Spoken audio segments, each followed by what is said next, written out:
مولا ہمیں نہ دیکھیے، ہماری جانی میں تیرے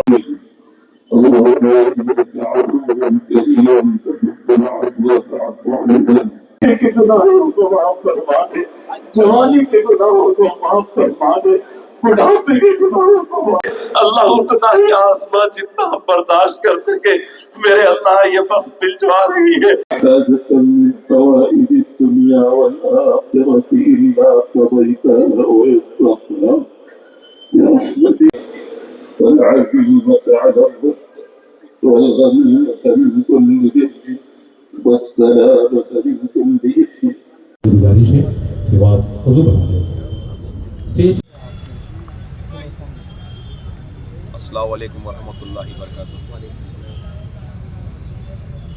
آج عیدگاہ بلالی میں خصوصی دعا کا اہتمام رکھا گیا تھا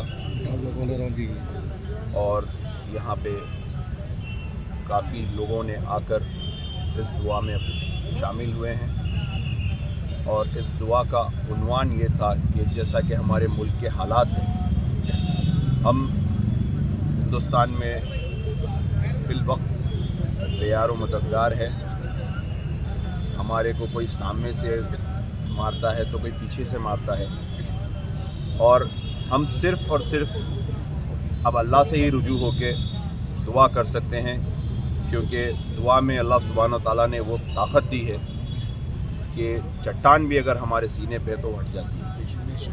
بے شک ہم کو اسی کی ذات پہ پورا امید ہے اور اسی کی ذات پر ہم موجود ہے، تو ہم یہاں پہ جو دعا ہوئی ہے، معلوم نہیں کون سے معصوم بچے کی دعا قبول ہوں گی، کون سے نوجوان کی دعا قبول ہوں گی، کون سے ضعیف حضرات کی دعا قبول ہوں گی، کون سی میرے بہنوں کی دعا قبول ہوں گی۔ تو اللہ سبحانہ و تعالیٰ ہم کسی کی بھی ایک نیکی کے بدلے میں ہمارے دعاؤں کو قبول کرے، اور جو اس ملک میں آج ہمارے لیے حالات بن رہے ہیں وہ ہماری نسلوں کے لیے بہت سوچنے کی اور فکر کی بات ہے۔ ہم کو کوئی کچھ الٹا بول رہا ہے، کوئی سیدھا بول رہا ہے، لیکن ایکسپرٹ کا یہی بولنا ہے کہ یہ بل مسلمانوں کی تباہی کا بل ہے۔ ہندوستان کا جو سب سے خطرناک بل جو لایا گیا ہے وہ ہمارے لیے یہ وقف کا بل ایکٹ لایا گیا ہے۔ میں عوام سے بھی یہی بولوں گا، میرے ہندوستان میں جہاں جہاں لوگ ہیں ان سے یہی بولوں گا کہ بھائی دعاؤں کا بھی اہتمام کریے اور مظاہروں کا بھی اہتمام کریے، کیونکہ جب تک ہم مظاہرے نہیں کریں گے، جب تک ہم دعائیں نہیں کریں گے تو کہیں غیب سے ہم کو مدد نہیں آئیں گی۔ اور اس میں ہمارے ملک کے جو سیکولر لوگ ہیں جو ہمارا ساتھ دے رہے ہیں ان کی بھی ہمت بنیے، ان کا بھی ساتھ دیجیے، ان کا بھی ساتھ لے کر اس بل کو، اور جو مسلمانوں کے ساتھ ناانصافی ہو رہی ہے اس کے لیے لڑیے۔ آپ کو لڑنا ضروری ہے اور آپ کو خود موسیٰ بننا ہے فرعون کے آگے۔ تو یہاں پہ فرعون بھی بہت ہو گئے ہیں تو ہم کو موسیٰ کی شکل میں ہم کو بھی بہت ہونا ہے۔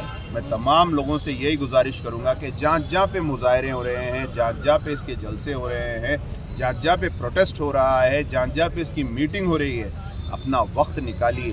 یہ ہمارے مساجدوں پہ اٹیک ہے، یہ ہماری عبادت گاہوں پہ اٹیک ہے، یہ ہمارے خانقاہوں پہ اٹیک ہے۔ میں تمام خانقاہیں کے لوگوں سے بھی بول رہا ہوں کہ آپ بھی آگے آئیے اور ہم کو مل کر یہ چیز سے لڑنا ہے۔ ہمارے قبرستانوں پہ اٹیک ہے، ہمارے عیدگاہوں پہ اٹیک ہے، ہمارے عاشور خانوں پہ اٹیک ہے۔ یہ جو وقف کی جائیداد ہے ہمارے آب و اجداد نے ثواب کی نیت سے ہمارے ڈیولپمنٹ کے لیے، ہمارے مستقبل کے لیے یہ بڑے بڑے چیز ہم کو چھوڑ کے گئے ہیں۔ بے شک اس میں کوتاہی ہوئی ہے، اس کو لوٹا گیا ہے، اس کو غلط استعمال کیا گیا ہے، مگر ان کا حساب تو اللہ ضرور لے گا۔ اس کو بچانے کے لیے آپ کو اور میرے کو اور ہم سب کو محنت کرنا بہت ضروری ہے۔